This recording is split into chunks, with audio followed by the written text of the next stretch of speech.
As A director ഇത് ഈ ഒരു 8 കൊല്ലമായി തരംഗം വന്നിട്ട് അല്ലേ? അതിന് മുമ്പ് 2014 ഒക്കെ മൃത്യുഞ്ജയം എന്നൊരു ഷോർട്ട് ഫിലിം ചെയ്തിട്ടുണ്ട്. അതിൻ്റെ കഥയുടെ ഇത് കേട്ടപ്പോൾ എനിക്ക് ഭയങ്കര രസം തോന്നി. It's interesting. പിന്നെ ക്രെഡോ എന്ന് പറഞ്ഞൊരു സാധനം. തരംഗം ഇസ് 2017. അത് കഴിഞ്ഞ് ഞാൻ പറഞ്ഞു, ഞാൻ എങ്ങനെ കണ്ടതെന്നൊരു കഥ ഞാൻ പറഞ്ഞിട്ട് അതൊന്ന് 8 കൊല്ലമായി ഉണ്ടാവണം. ഈ 8 years ഉണ്ടല്ലോ, ഒരു റെസിലിയൻസ് ആണ് ഒരു ഡയറക്ടർക്ക്. കാരണം ഒന്ന് പ്രധാനമായിട്ടും നമുക്ക് നാട്ടുകാർ ചോദിക്കും എന്താ ചെയ്യണേ, അതിൻ്റെ കൂടെ നമ്മൾ എന്ത് ചെയ്താലും ഇത് കാണിക്കുക എന്നുള്ള അത് വേറെ. പക്ഷെ നമ്മുടെ മനസ്സിനൊരു ഇത് വേണം. So how did you manage that? എങ്ങനെ ഇത്രയും പോസിറ്റീവായിട്ട് ഇരിക്കാൻ പറ്റണേ? ആണെന്നാണ് ഞാൻ കേട്ടത്. അല്ല, if a film doesn't work well with the audience, and when it's your first film, it's going to affect you as a person, as a filmmaker. It's going to put you in doubts. നമുക്ക് self doubts ഒരുപാട് ഉണ്ടാകുന്നൊരു ടൈമാണ്. അപ്പം ഞാനങ്ങനെ ഭയങ്കര mentally strong ആയിട്ടുള്ള ഒരാളൊന്നും അല്ല.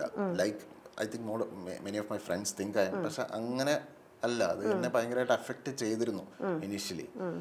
പക്ഷെ ഈ എന്താണ്, നമ്മൾ അത്ര ബുദ്ധിമുട്ടിക്കാത്തൊരു ഫാമിലിയും അത്യാവശ്യം കുഴപ്പമില്ലാത്ത ഫ്രണ്ട്സും ഉള്ളതുകൊണ്ട് നമ്മളങ്ങനെ രക്ഷപ്പെട്ടു പോയതാണ്. അതാണോ?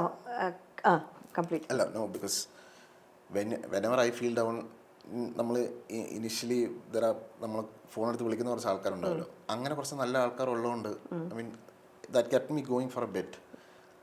പിന്നെ പയ്യെ എഴുത്ത് പരിപാടികൾ പയ്യെ തുടങ്ങിയായിരുന്നു. When you writing I think you feel little better എന്നുള്ളൊരു ഫീലിംഗ് ഉണ്ട്.